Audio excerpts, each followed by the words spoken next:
ನೋಡಿ, ಈ ದೇಹ ಇದೆಯಲ್ಲ, ಈ ಜೀವ ಹೇಗೆ ಬಂದಿದೆ ಈ ಸೃಷ್ಟಿಯ ಒಳಗಡೆ? ಹೇಗೆ ಬಂದದ ಇದು? ಈ ಜೀವ ಈ ಜಗತ್ತಿಗೆ ಸಂಬಂಧ.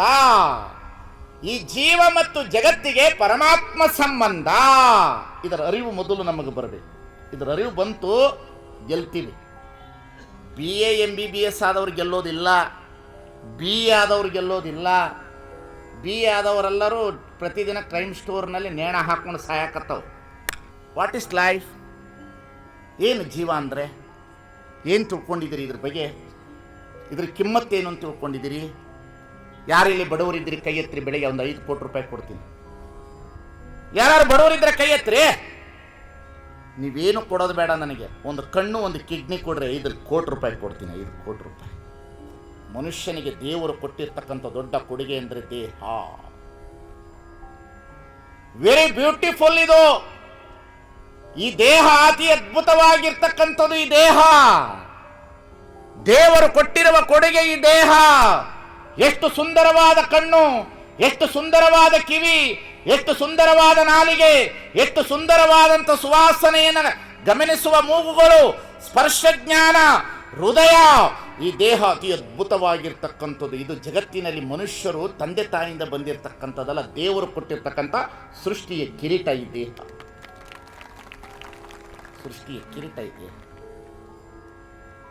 ಈ ಸೃಷ್ಟಿಯ ಕಿರೀಟವಾಗಿರ್ತಕ್ಕಂಥ ಈ ದೇಹವನ್ನ ಈ ಜೀವಾತ್ಮ ಹೇಗೆ ಬಳಸಬೇಕು ಅನ್ನೋದು ಗೊತ್ತಿಲ್ಲ ನಮ್ಮಗಳಿಗೆ. ನಿಮಗೆಲ್ಲ ನಾನೊಂದು ಮಾತು ಹೇಳ್ತೀನಿ, ನೀವ್ಯಾರು ಸುಖದಲ್ಲಿ ಇದ್ದೀರಂತ ನಾನು ಕಂಡುಕೊಂಡಿಲ್ಲ. ಹಿಂಸೆ ಒಳಗೆ ಬದುಕ್ತಾ ಇದ್ದೀರಿ ನೀವೆಲ್ಲರೂ. ಗಂಡ ಹೆಂಡತಿಯನ್ನು ನೋಡಿದ್ರಾಗೋದಿಲ್ಲ, ಹೆಂಡತಿ ಗಂಡನನ್ನು ನೋಡಿದ್ರಾಗೋದಿಲ್ಲ. ಮಾತೃದೇವೋ ಭವ, ಪಿತೃದೇವೋ ಭವ. ತಂದೆ ತಾಯಿನ ನೋಡಲಾರದ ಮಕ್ಕಳು, ಹೆತ್ತ ಹೊಡಲಿಗೆ ಮೋಸ ಮಾಡುವ ಮಕ್ಕಳು, ನಂಬಿದ ಹೆಂಡತಿಗೆ ಕೈ ಕೊಡುವ ಗಂಡ. ಏನು ವಿಸ್ಮಯವಾದ ಜಗತ್ತು ನಡೆದಂತ ನಿಮಗೆ ಗೊತ್ತಿಲ್ಲ. ಸುಮ್ಮನೆ ಮನೆ, ಒಂದು ಟಿವಿ, ಒಂದು ಸೋಫಾ ಸೆಟ್, ಒಂದು ಕಾರ್. ವಾಹ್, ಬಹಳ ಬೆಳೆದಿದ್ದೀವಿ. ಏನು ಬೆಳೆದಿದ್ದೀವಿ ಸ್ವಾಮಿ? ಏನು ಬೆಳೆದಿಲ್ಲ. ಯಾರು ಏನು ಬೆಳೆದಿಲ್ಲ ಈ ಜಗತ್ತಿನಲ್ಲಿ. No man perfect. ಯಾವ ಮನುಷ್ಯನು ಪರಿಪೂರ್ಣತೆಯೆಡೆಗೆ ಹೋಗಲಿಲ್ಲ.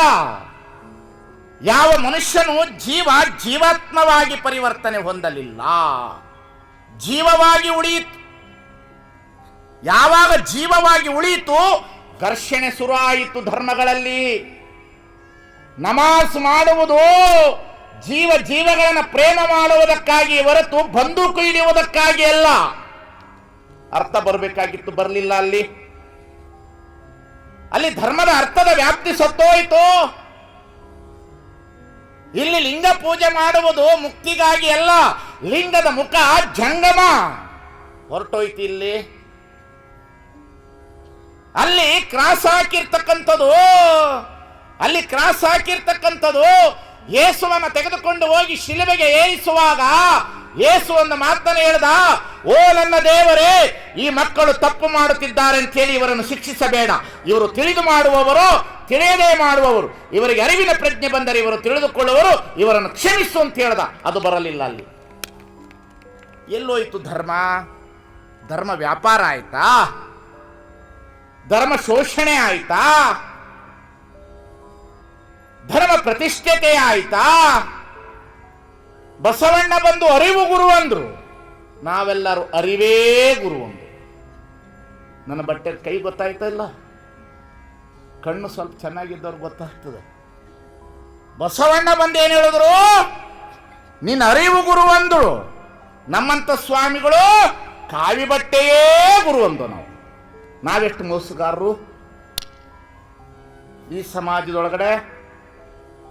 ಯಾವ ಜನರಿಗೆ ನಿಜವಾದ ಧರ್ಮ ಬೋಧನೆಗಳನ್ನು ಕೊಟ್ಟಿದ್ದೇವೆ ನಾವು?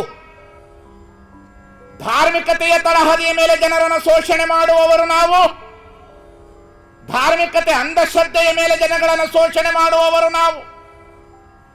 ಈ ಸಮಾಜದೊಳಗಡೆ ಧಾರ್ಮಿಕತೆಯನ್ನು ಮೀರಿ, ಧರ್ಮವನ್ನು ಮೀರಿ ಆತ್ಮದ ಸಂಸ್ಕಾರದ ಅಧ್ಯಾತ್ಮದ ಬೋಧನೆಯೇ ಬರಲಿಲ್ಲ ಈ ದೇಶದೊಳಗಡೆ. ಧರ್ಮದ ಪಾತ್ರ ಏನಾಗ್ತಾ ಇದೆ ಇಲ್ಲಿ? ಯಾವ ಸೃಷ್ಟಿಯ ಮೇಲೆ ಧರ್ಮ ನಿಂತಿದೆ ಅನ್ನತಕ್ಕಂಥ ಅರಿವಿನ ಪ್ರಜ್ಞೆ ಹೊರಟೋಯ್ತು ಈ ಜಗತ್ತಿನಲ್ಲಿ. ನನಗೆ ಯಾಕೆ ಸಿಟ್ಟು ಬರ್ತದಂದ್ರೆ, ಯಾಕೆ ನೊಂದು ಸಂತೈಸ್ತಿದ್ದೀನಿ ಅಂದರೆ, ನಮ್ಮ ಜನರಿಗೆ ನಾವೇನು ಸ್ವಾಮಿಗಳು ಬೋಧನೆ ಮಾಡಬೇಕಿತ್ತು ನಾವು ಬೋಧನೆ ಮಾಡಲಿಲ್ಲ. ನಾವು ಸ್ವಾಮಿಗಳು ನಾವೆಲ್ಲರೂ ಧರ್ಮವನ್ನು ವ್ಯಾಪಾರೀಕರಣ ಮಾಡಿಕೊಂಡು, ನಾವು ಸ್ವಾಮಿಗಳು ಧರ್ಮವನ್ನು ವ್ಯಾಪಾರೀಕರಣ ಮಾಡಿಕೊಂಡು ಈ ಸಮಾಜ. ನನ್ನನ್ನು ನಾನು ಮೊದಲು ಪ್ರಶ್ನೆ ಮಾಡಿಕೊಳ್ತೇನೆ, ಈ ಸಮಾಜದಲ್ಲಿ ನಾನು ಎಷ್ಟು ಜನರನ್ನು ಪರಿವರ್ತನೆ ಮಾಡಿದ್ದೇನೆ ಅಂತ. ನಾವು ಸ್ವಾಮಿಗಳಂದ್ರೆ ಏನಂತಂದ್ರೆ ದೇವ್ರನ್ನ ತಿಳ್ಕೊಂಬಿಟ್ಟಿವಿ, ಮೂಢನಂಬಿಕೆ. ಪವಾಡ ಪುರುಷರು ಬುಸ್ ಅಂದುಕೊಳ್ಳೆ ಬೂದಿ ಕೊಡೋರು ನಾವು ಈ ಜಗತ್ತಿನಲ್ಲಿ. ಎಲ್ಲರ ತಲೆ ಮೇಲೆ ಕೈಯಿಟ್ಟು ಆಶೀರ್ವಾದ ಮಾಡಿ ನಿಮ್ಮ ಕಷ್ಟವನ್ನು ಪರಿಹಾರ ಮಾಡುತ್ತೇವೆ. ನಿಮಗೆ ಕಷ್ಟವಾದಾಗ ನಿಮ್ಮ ಕೈಯನ್ನೇ ನಿಮ್ಮ ತಲೆ ಮೇಲೆ ಇಟ್ಟುಕೊಳ್ಳಿ, ನಿಮ್ಮ ಕಷ್ಟ ಪರಿಹಾರವಾಗಲಿ. ಪ್ರಶ್ನೆ ಗೊತ್ತಾಯ್ತಾ ನನ್ನದು? ನನ್ನ ಪ್ರಶ್ನೆ ನಿಮಗೆ ಅರಿವಾಯ್ತಾ? ನೀವೆಲ್ಲರೂ ಮೂಢನಂಬಿಕೆ ಧರ್ಮದಲ್ಲಿ ನಲಗ್ತಾ ಇದ್ದೀರಿ. ನೀವು ನಿಮ್ಮನ್ನ ಬದುಕಲಿಕ್ಕೆ ನಾವುಗಳು ಬಿಡ್ತಾ ಇಲ್ಲ. ನಾವು ನಿಮ್ಮ ಜೀವಕ್ಕೆ ಬೇಕಾಗಿರುವ ಬೋಧನೆ ಕೊಡ್ತಾ ಇಲ್ಲ, ಮನಸ್ಸಿಗೆ ಬೇಕಾಗಿರ್ತಕ್ಕಂಥ ಧ್ಯಾನ ಕೊಡ್ತಾ ಇಲ್ಲ, ಆತ್ಮಕ್ಕೆ ಬೇಕಾಗಿರ್ತಕ್ಕಂಥ ಯೋಗ ಸೂತ್ರವನ್ನು ಪ್ರತಿಪಾದನೆ ಮಾಡುವಂಥ ಶಕ್ತಿಗಳೇ ಇಲ್ಲದಂತೆ ಸಮಾಜವನ್ನ ನರಸತ್ತ ರೀತಿಯಲ್ಲಿ ಇಟ್ಟಿರ್ತಕ್ಕಂಥ ದಿನಮಾನ ಕಾಲದಲ್ಲಿ ಬುದ್ಧ ಹೀಗೆ ಬರಬೇಕಾಗ್ತದೆ, ಬಸವಣ್ಣನವರು ಹೀಗೆ ಬರಬೇಕಾಗ್ತದ. ಎಷ್ಟು ಹಿಂಸೆ ಸ್ವಾಮಿ, ಮನೆಗಳಲ್ಲಿ ಜೀವಗಳು ಎಷ್ಟು ಹಿಂಸೆ ಮಾಡ್ತಾರೆ. ಹೌದು, ಈ ದೇಶದಲ್ಲಿ ಮಾತೃದೇವೋಭವ, ಪಿತೃದೇವೋಭವ, ಆಚಾರ್ಯ ದೇವೋಭವ ಅಂತೂ ಯಾಕೆ 16,000 ಜನ ವೃದ್ಧಾಶ್ರಮಕ್ಕೆ ಹೋಗಿ ನಿಂತ್ಕೊಂಡ್ರು? ಸ್ವಾಮಿ, ಹಡದ ತಂದೆ ತಾಯಿಗಳ ಜೀವಕ್ಕೆ ಬೆಲೆ ಕೊಡಲಾರದ ಮಕ್ಕಳು ಈ ಸಮಾಜದಲ್ಲಿ ಹುಟ್ಟಿದ್ದಾರೆ ಅಂದ ಮೇಲೆ ಯಾವುದು ಧರ್ಮ? ಇದು ಸಾಮಾನ್ಯ ಧರ್ಮ, ಇದು ಕುಟುಂಬ ಧರ್ಮ. ಈ ಸಾಮಾನ್ಯ ಧರ್ಮ, ಈ ಕುಟುಂಬ ಧರ್ಮಕ್ಕೆ ನ್ಯಾಯ ಸಿಗಲಿಲ್ಲ. ಇನ್ನು ದೇವರಿಗೆ ಯಾವ ನ್ಯಾಯ? ಗುಡಿಗೆ ಯಾವ ನ್ಯಾಯ? ಮಂದಿರಿಗೆ ಯಾವ ನ್ಯಾಯ? ಮಸೀದಿಗೆ ಯಾವ ನ್ಯಾಯ? ಒಬ್ಬ ಕವಿ ಬರೀತಾನೆ, 10 ಮಕ್ಕಳ ಎತ್ತು ಪೊರೆಯೋಳು ತಾಯಿ, ಮುತ್ತು ಮಾಣಿಕ್ಯದಿಂದ ಪಾಡಿ 10 ಮಕ್ಕಳನ್ನು ಮತ್ತೆ ಪೊರೆಯೋಳಕ್ಕೆ 10 ಬೋಳಾಡುವರು ಬೋಳು ಬಸವ. 10 ಮಕ್ಕಳನ್ನ 2 ತಂದೆ ತಾಯಿಗಳು ಸಾಕ್ತಾರೆ. ಅದರ 2 ತಂದೆ ತಾಯಿಗಳು 10 ಮಕ್ಕಳು ಸಾಕ್ಬೇಕಾದ್ರೆ ಫುಟ್ಬಾಲ್ ಗ್ರೌಂಡಲ್ಲಿ ಫುಟ್ಬಾಲ್ ಆಡಿಸ್ದಂಗೆ ಆಡಿಸ್ತಾ ಇರ್ತಾರೆ. ಮತ್ತೆ ಇವರು ವಿಭೂತಿ ಹಚ್ಕೊಂಡು ನಮ್ಮ ಎದುರಿಗೆ ಬಂದು ಅಪ್ಪವ್ರ ನೀವು ಚೆನ್ನಾಗಿರ್ಬೇಕು ನಮಗೆ ಹೇಳ್ತಾವ ಬುದ್ಧಿ. ನೀವು ಮೊದಲು ಒಂದು ಜೀವಕ್ಕೆ ಗೌರವ ಕೊಡುವುದನ್ನು ಕಲೀರಿ. ಇದು ಮೊದಲನೆಯ ಧರ್ಮ.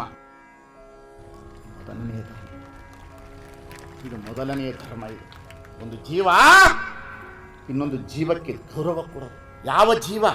ಹಡದ ಜೀವ. ಎಂಥವಳು ತಾಯಿ, ಎಂಥವನು ತಂದೆ? ಮೊದಲು ನಿಮ್ಮ ಮಕ್ಕಳನ್ನು ತಂದು ಕೂರಿಸ್ರಿ ಇಲ್ಲಿ ಪ್ರವಚನಕ್ಕೆ. ನಿಮ್ಮ ಮಕ್ಕಳನ್ನು ತಂದು ಕೂರಿಸ್ರಿ. ನಿಮ್ಮ ಮಕ್ಕಳನ್ನ ಬಿ ಮಾಡಬೇಡ್ರಿ, ಇಂಜಿನಿಯರ್ ಮಾಡಬೇಡ್ರಿ, ಡಾಕ್ಟರ್ ಮಾಡಬೇಡ್ರಿ, ಚಲೋ ಮನುಷ್ಯರನ್ನು ಮಾಡಿ.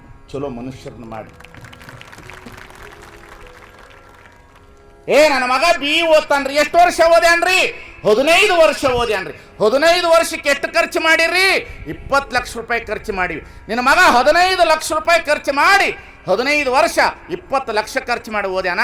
ಸಂಬಳ ಎಷ್ಟು ತರ್ತಾನ್ರಿ? 15,000 ತರ್ತಾನ್ರಿ. ಇಂಜಿನಿಯರ್ 15,000. ನಮ್ಮೂರಾಗಿರ್ತಕ್ಕಂಥ ಮನೆ ಕಟ್ಟೋ ಗೌಂಡಿ ಏನೂ ಓದಿಲ್ಲ, ದಿನಕ್ಕೆ 800 ರೂಪಾಯಿ ತೆಗೋತಾನೆ. 800 24,000 ರೂಪಾಯಿ ಅವ ತಗೊಳ.